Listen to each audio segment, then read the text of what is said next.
Welcome to Conversations from the Edge of Consciousness. I'm your host, Christine Madera. For me, and possibly for you, the inner world of consciousness has always been much more real and way more fun than the so-called real material world. Growing up, I thought I was alone in this, but I'm not. There are a lot of us, and far too many have no one to talk to who shares this experience. I've been lucky to cultivate a community of friends who love to talk about the energies, ideas, and vibrations that are pushing the edges of our own consciousness, as well as our collective consciousness. In Conversations from the Edge, we share our conversations with you. Welcome to Conversations from the Edge. This is your host, Christine Madera, and I am so happy today to be here with my friend Michė Meizner, who is an amazing, wonderful, galactic energy goddess. And I will let her explain a little bit more about who she is and what she does. But thank you for being here, Michė. It is so wonderful to have you here.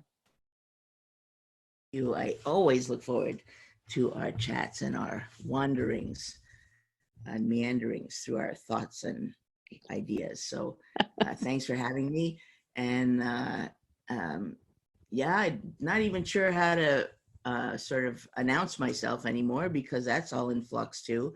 It's all about being in the moment and being present. And lately I've been thinking of myself as kind of an alchemist and bringing together different pieces of my own pieces of my journey and my learning, but also working with people to help them kind of alchemize what all they've got and find new ways to combine it or clarify it or turn it into just their own treasure.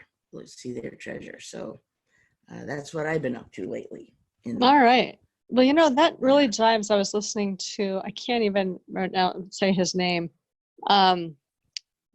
I won't even try.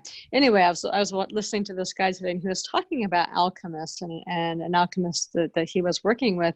And, you know, alchemy was basically turning mercury into gold, but it was really a metaphor for the process of going from this level of reality that we're at to a whole different level of reality. So there was a energetic process in the human being, or an energetic process, maybe it's not all about human beings, that was mirrored in the chemistry that made mercury turn into gold. So anyway, it seems very apt that you call yourself an alchemist.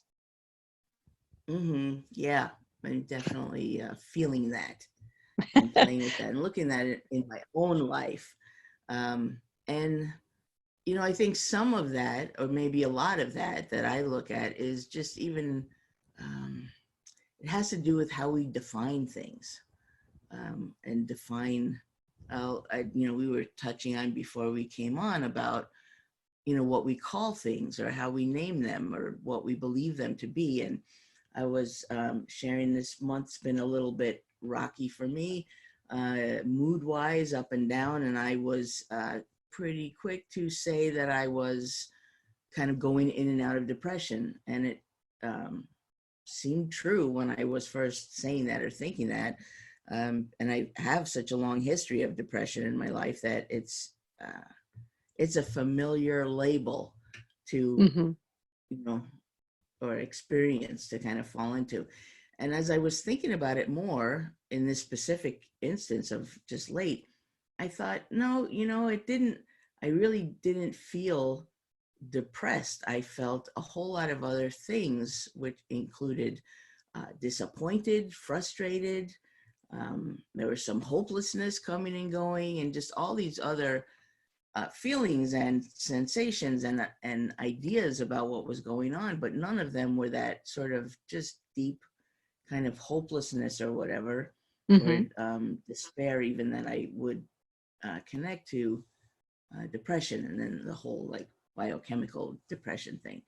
And so when I defined or refined looking at what I was feeling, it changed my experience of it too. And, you know, for me, what I realized is for a few days there, I just really felt the need to pretty much stay in bed and just even, you know, be sleeping for most of the day. And on some level, it was to check out that I was disappointed and overwhelmed and overtired and all these different things of having to make decisions and make choices in my daily life.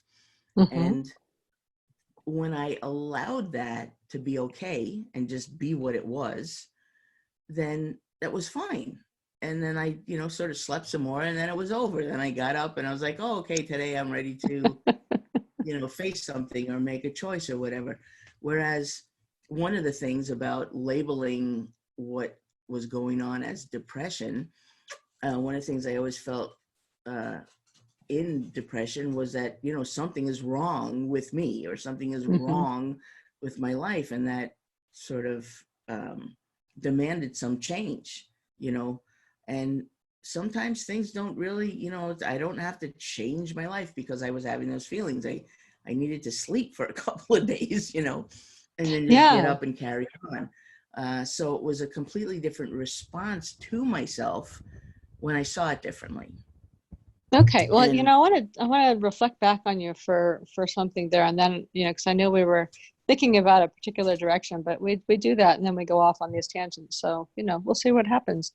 But your experience there of allowing yourself to feel what was happening, and that as soon as you did that, it was okay. And that's been happening to me a lot as well. And it's I've done work on that for years and years, but I've been doing it more spontaneously. That whatever is happening, um, especially if I'm noticing there's any resistance, and sometimes it's like, I want a snack. Like I really want some kind of like a salty, carby, greasy snack. That's my favorite stuff. And I'll sit there and I'm like, do I really want it? Is my body hungry? No. So instead of sitting there and imagining all the things that I could eat if I had them in the house, because if they were in the house, I'd just go get them. I would just sit with the right. feeling. And then all of a sudden it would unwind and it would be gone. Or there'd be gone and there'd be a different awareness that would come forward about a different need that I had. But the same thing with emotions and things. Like I'll notice that, the emotion is there and it's staying there because I'm kind of resisting the emotion, or I'm giving it a meaning, or I'm making it important, or I've, in some way I'm trying to fall into that old habit of like, well, why am I feeling this way? What in my experience is wrong that's causing me to feel this way? And just like you were doing, I would just sit with it and just allow myself to feel it and be with it. And it would just be like poof, it would resolve itself and it would move out. And that is one of those things that it's almost magical in its way, that when you pay attention to something, like when it comes up because it's ready to go. And when you pay attention to it and you allow it the space to be what it is instead of trying to make it wrong, like then it goes. Yeah, and that's the huge point in there, is that you're allowing it and you're Mm-hmm. not judging it. And so you're not judging yourself in it either. And it will arise and it will subside. Yeah. Yeah. And it is, that whole point about not making something wrong or bad or defining it, or creating a story around it, or falling into an old story, or falling into the biochemistry like you were talking about with depression. There's a whole, when you're in that emotion for long enough, your whole biochemistry changes to make that more of your daily experience. But I had last night too, we talked about this a little bit, that, I was listening to this meditation, and it was, you took this elevator down, and this is about the shadow, working with the shadow. And it was, what are some of your core beliefs? And so these old things were coming up that I wasn't even really connected to. It was like, well, you need to prove that you're a good person because you believe that innately you're a bad person, and all these different things attached to it were coming up as these beliefs. And I'm like, oh my gosh, was that stuff still part of me? And then I'm like, you know what? I've never believed that. Like when I'm in a bad mood, or I'm really frustrated and my biochemistry is like moving down that track of stress, it's much easier to believe those stories. But when I really looked at them, like they weren't really true. They were just stuff that, like that my ego or my personality or something had kind of created these stories around why things weren't working the way that I wanted them to, or, all of these different kinds of things that I didn't actually believe were true. They were just convenient stories to fall back on.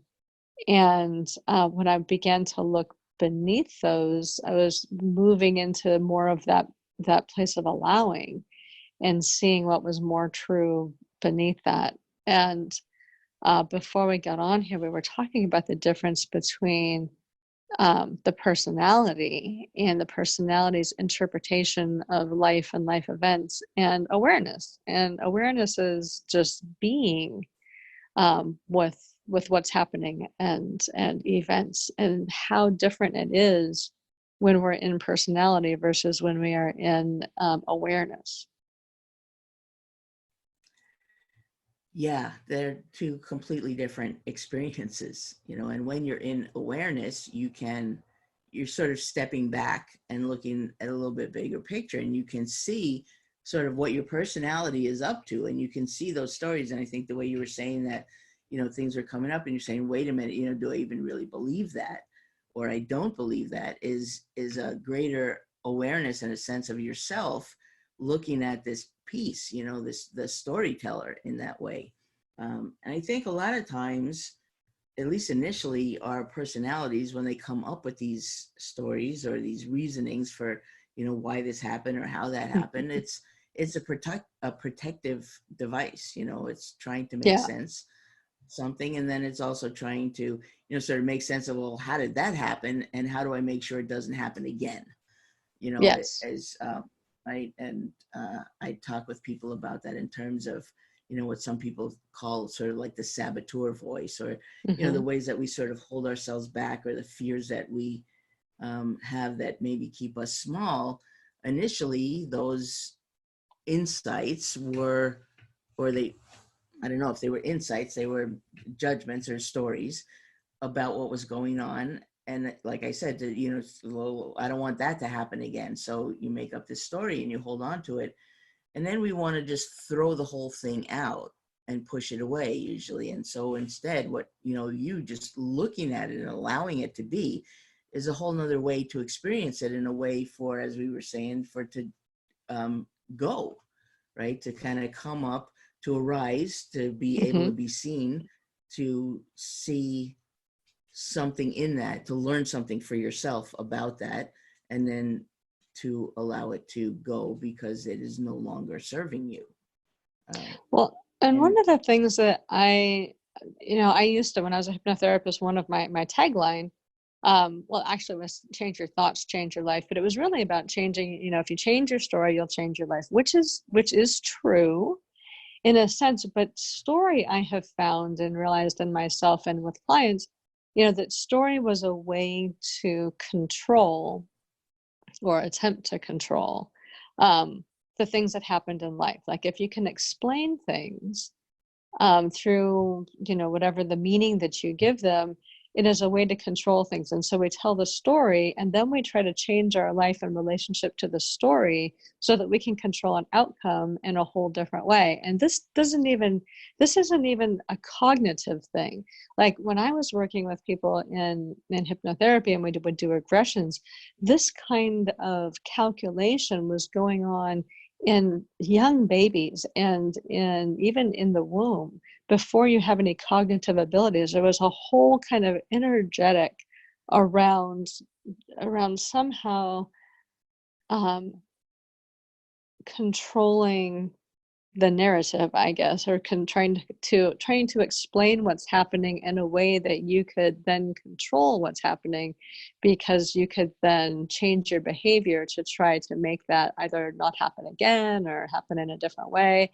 And it was this whole spiral that it was not even just, you explain it, and then that explanation sets up a whole pattern of behavior and of thought and of emotions and everything, based on this story that doesn't inherently have a particular meaning, and all of that cascades through life as kind of this way to control and to keep us safe. I mean, honestly, it's really to explain the world in a way that we can understand and control so that we feel safer.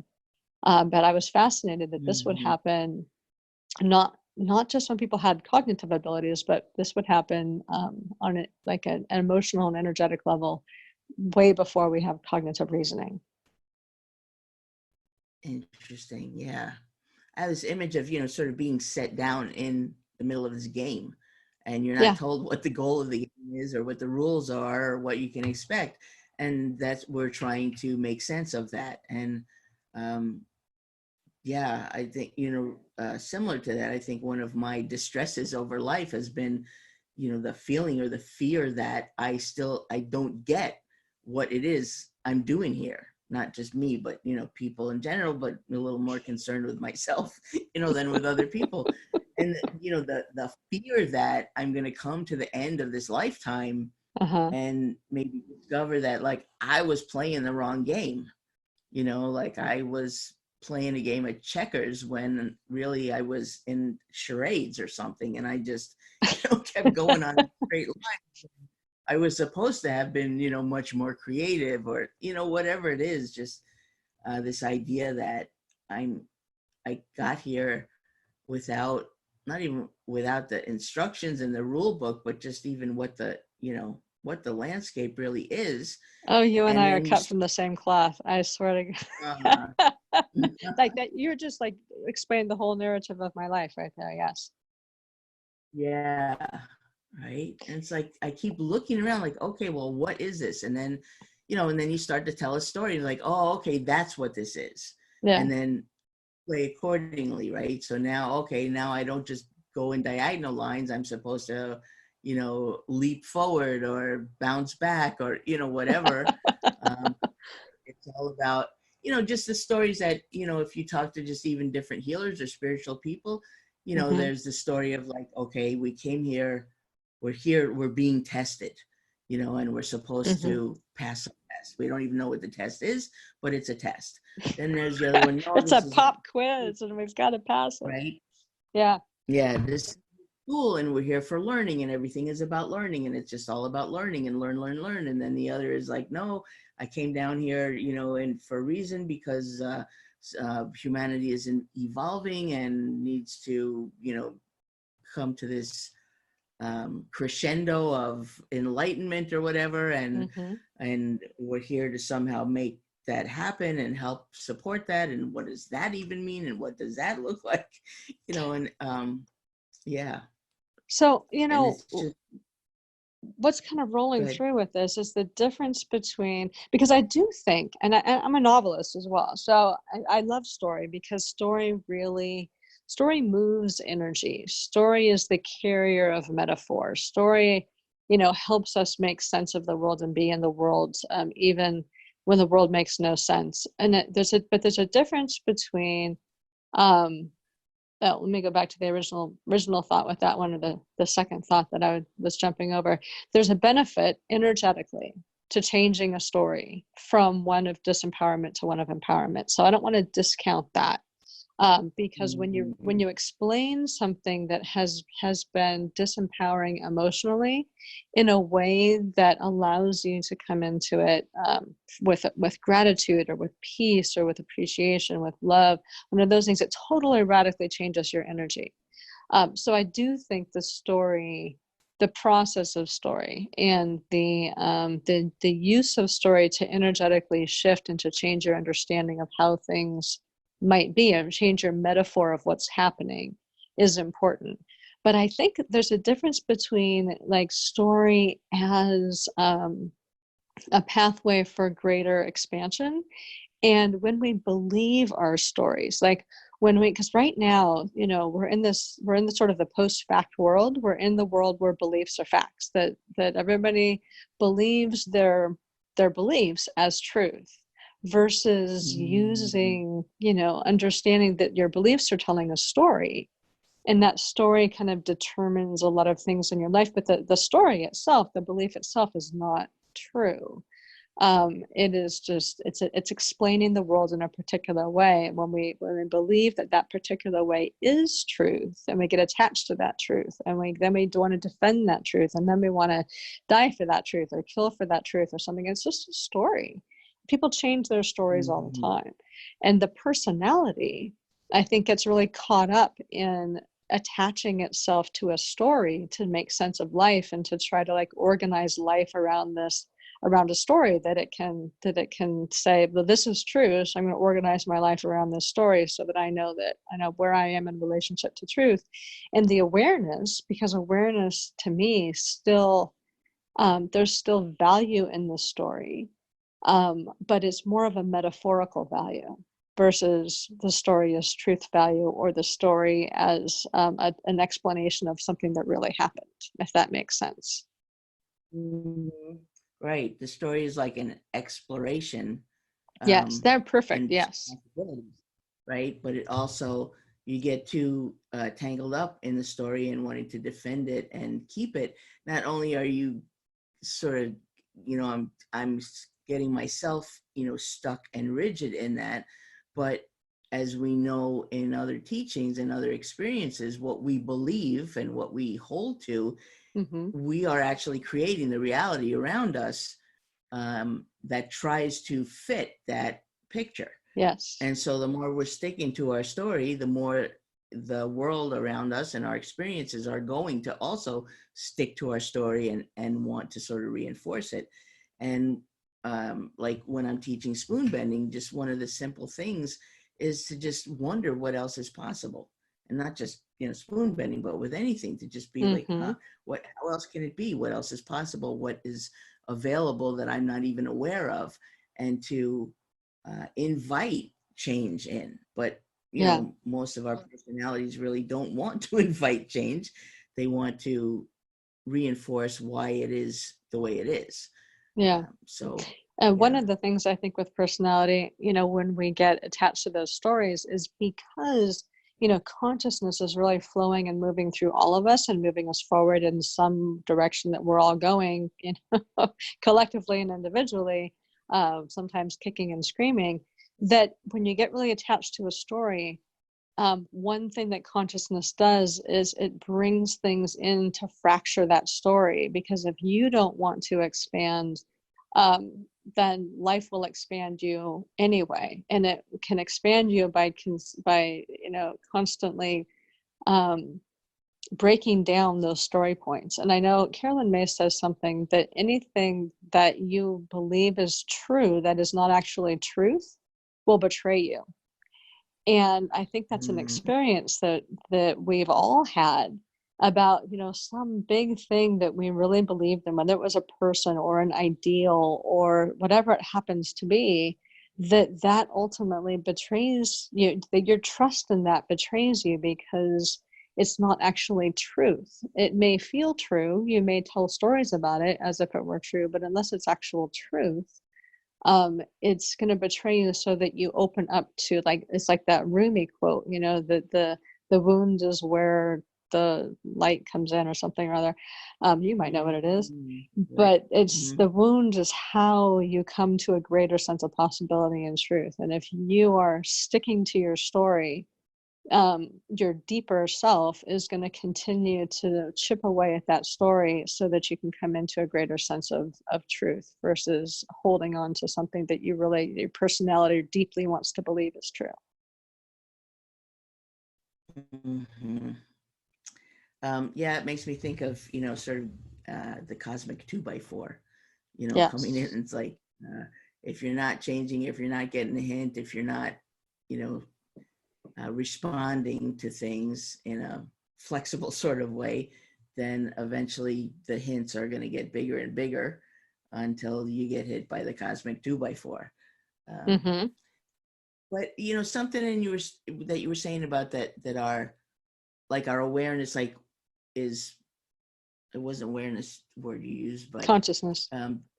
consciousness, right? That consciousness wants us, that it wants to keep expanding. And so if we don't, like, it will kind of, I don't know, impose something or throw something in that will sort of break things up. And there's a willfulness in there, or a will. And I mean, I would tend to agree with it, but I also question it, sort of Mm-hmm. like, I mean, if we substitute consciousness, the word consciousness, like, for God, right? The idea that, statements like God never gives you anything more than you can handle. I question whether there's some intelligence or entity or whatever that's sort of sitting around thinking, oh, you're not living up to your potential. I think we should, push on you a little harder or Well, whatever, yeah, making this sort of calculations.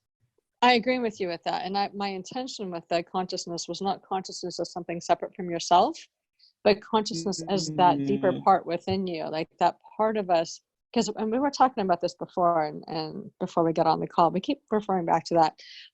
But the idea, like Alan Watts' idea, that life is really a game of hide and seek, of you coming to explore who you truly are, and having all of these things that we have to work through and play with and struggle with and things as part of this grand story of really coming back home to ourselves and discovering that all of life is really a game that we play with ourselves. And so for me, that place of consciousness, and we can have a whole different conversation about that, because I'd really love to explore that with you, because you do some the galactic stuff. But the idea that that deeper part of us, the part of us that's really leading this story, because the personality, I mean, that part of us is trying to navigate our day-to-day life, oftentimes in ways that feel disempowering, or trying to get along with the social laws and the social norms, and do all the things we're supposed to do about go to school, we meet somebody and we get married, or we don't, and we have we have a career, or we don't, or all those ways that we think we're supposed to live, all the shoulds of life, and the personality operates on that level. But we've got this deeper sense of us, and that deeper part of us that is also part of the larger story. And it's that part, to me, that is like, you're really like, of course you're frustrated, you've been doing the same thing for 20 years, let's shake it up so that you have, you can step into a greater sense of possibility. So it was less about something being imposed on you, and more about that deeper intelligence within, saying, okay, we're gonna close this door, we're gonna open this door, and show you that there's something else here, and you can move that direction if you want to. So it was really that that the idea that we do this to ourselves, but we do it from a place of awareness versus a place of personality. right. Yeah. I can agree with that. And yeah, personality in general definitely wants to keep us safe and tidy, and, not making too many big gestures, or sometimes Yeah. it's not Well, even personality necessarily. just tries to fit in with life as it is. And Yeah. awareness understands a larger picture and story of life. And I think is always trying to feed that awareness to personality. But when we get caught up in our stories, we don't hear it, or we don't believe it, or we don't acknowledge it, or we it's always there, that little voice inside, and we just keep shutting it down, because what we see every day is a particular kind of storyline that we're trying to figure out how to succeed in. And I think there's Hmm. all these deeper places that are juicier and more fun and more interesting, but they're not always reflected back to us from the world that we see. And so we really need to, you kind of have to drop into that deeper current, that's riding in the dark, and trust it as you move forward, and live in a different kind of way than you do when you're living basically from personality. Hmm. Right. Yeah, that makes sense. And it brings me thinking about recently in my flow, sort of in and out of what I was calling depression, and now I will call, frustration, disappointment, and Hmm. confusion, or whatever, where I was aware that, looking at what, my personality and the stories that it was telling, and was able to, is be separate enough from it, enough like in my awareness, not Hmm. completely in the personality. I could see that, personality was being very selective when it was making its case, about, Oh yeah. okay, like, failure. It's like it was saying, yeah, like, you're a failure in this and this. And then Hmm. um awareness was, just kind of looking at the landscape a little bit wider, and with mm, less less judgment, or less, I don't know, less picking and choosing, you know, it was like, well, yeah, okay, but what about that, you know, or, you know, it was about, at one point about money, you know, and income. And it's like, you know, Mm-hmm. you've been failing at this and failing that. And it's like, well, okay, but what about, you know, last week when this happened, or when Right. you did, you know, that work and it panned out this way? It's like, you can't be so, just leave out all these facts, like tell this story as if it's truth, you know, and just leave out what doesn't fit the truth. And so awareness, when I'm in awareness, I'm not, um, I'm not so invested even in whether something is true or not, or good or bad, or right or wrong. Um, and I can also see the different pieces, and just sort of, they're just laid out. And it's not like, oh, there's something wrong here, and I have to now reinvent myself, you know, to have a new story that's a better story that works better. It's Yeah. just, I can just look at it all as, um, just, yeah, just components, you know, or different experiences or whatever. Not, well, like, yeah, I don't know if I was saying this now when we were talking now or before, but the idea that when I changed my perception of what was going on for me, you know, and it Mm-hmm. wasn't, when I stopped calling it depression and recognized it as, you know, these feelings, or, you know, an experience of just, you know, feeling tired and worn out and just not wanting to have to make decisions or take action or whatever, that I was able to just be with that differently. And my response to that was different. And I could actually take care of myself in a way and give that to myself, rather than, you know, when it's depression and I'm calling it this or that, or failure or wrongness, then I have to do something. I have to change something and Well, and I become think that, something. okay, I'm sorry Good. I interrupted you. But That was it. that exactly explains really what we were talking about in the very beginning, that when you're in personality, this is a big distinction as well, and maybe we can wrap up with this one, but that when personality has the story and it's up and it shows up as emotional pain, sometimes physical pain, but almost always emotional pain of some sort, something is wrong, blah, blah, blah. It's when we can step back into awareness and allow that story to be without responding from the story.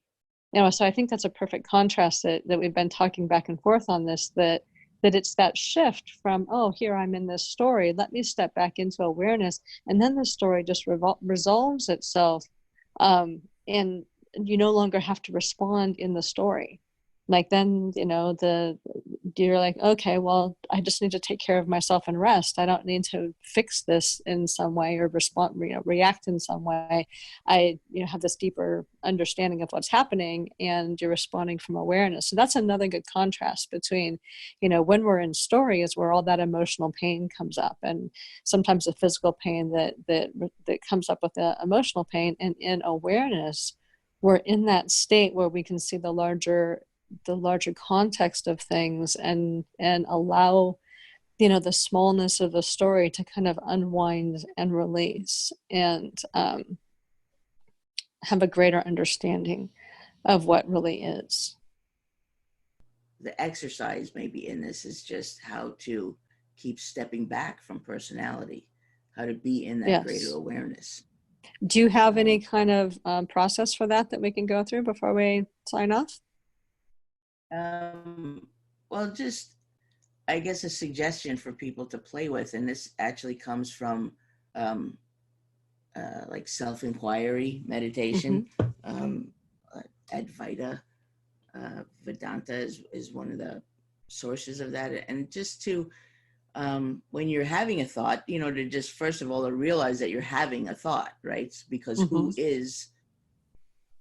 there's an awareness, right? It's my awareness that Yes. is aware that I'm having a thought, and to Yes. just kind of keep asking, you know, well, who is having this thought? And then as you sit with that, you realize, okay, so there's some awareness who is questioning the thought, but there's something even beyond that. There's some other awareness who's saying, oh, you know, it's like a Russian doll kind of thing. Mm-hmm. There's a greater awareness that can notice that I am asking who is having the thought, and how far back or how far out can you go until you're just simply aware.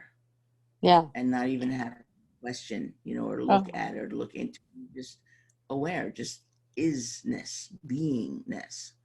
that's perfect. And the only thing I would add is you can do that with emotion too. Some people are more emotion based than thought based. And so, like, if you're sad or if you're frustrated, who is it that's experiencing the frustration? And who is it that's Mm-hmm. noticing that? So you can use it for different things, thoughts and emotions, and pretty much probably anything else that comes up that is causing some form of pain.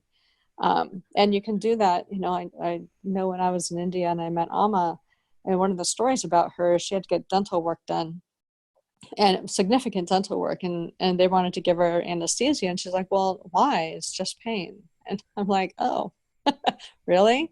I'd want the Novocaine. But to her, it was, she could be like, that is just an experience that I'm having. There's no attachment to that experience. There's no aversion to that experience.